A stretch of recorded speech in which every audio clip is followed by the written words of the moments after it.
to the stage next, welcome Alessa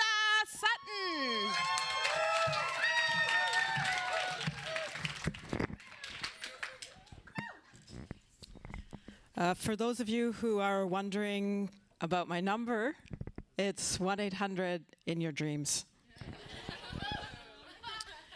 I'm single at the moment, actually, or as some people would say, between boyfriends. But that's okay. I like being in the middle. It's funny how, as you get older, what you're looking for in a relationship changes. When I was younger, I used to want children, and now I just want men to stop acting like children. But kids, you know that the relationship is getting serious when he says, I want to introduce you to my kids. But here in Vancouver, where open relationships are a big thing, you know it's getting serious when he says, I want to introduce you to my wife. The weird thing about dating in this modern age of instant gratification is when I meet a guy who keeps asking me out and we haven't had sex yet. It's confusing.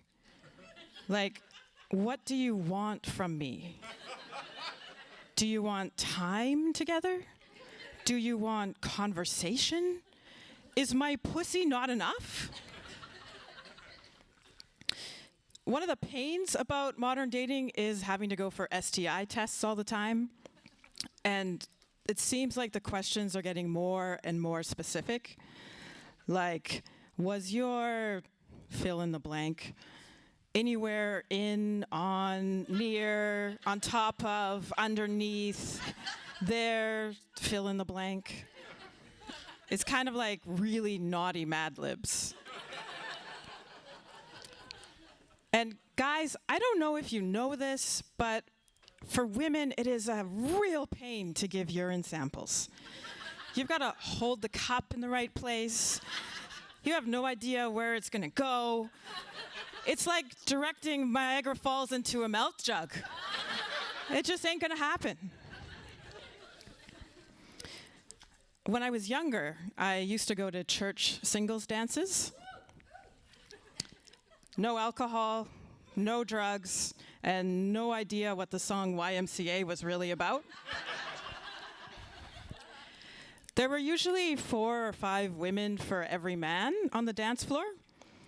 So when they would play romantic, slow songs like, Can you feel the love tonight? I'd be like, no, not really. These days, dating is kind of like a scary movie. You have trolls, you have ghosting. But for me, the scariest of all is when the guy thinks that foreplay is putting the condom on before he gets to your house. That's a true story.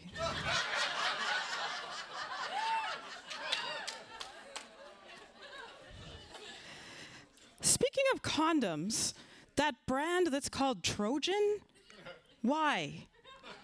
What are they trying to sneak in?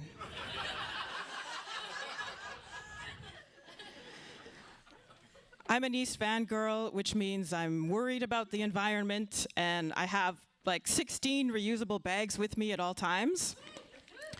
So I was really glad when the city decided to ban single-use plastics, like grocery bags, stir sticks, straws. But here's my question. What about what you put your meat straw in? When is the city going to ban single-use condoms? It's kind of like a smaller grocery bag. In some cases, much, much smaller. Another thing that bugs me is how guys get all these cool nicknames for their genitals. Like, I don't know, pocket rocket, skin flute, womb broom.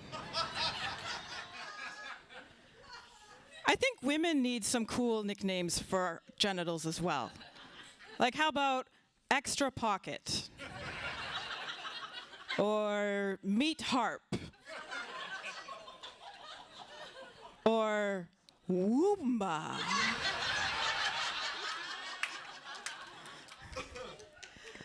One thing I'm glad I don't have to deal with, I think this would be really hard if you're trying to date, is if you have Stockholm Syndrome.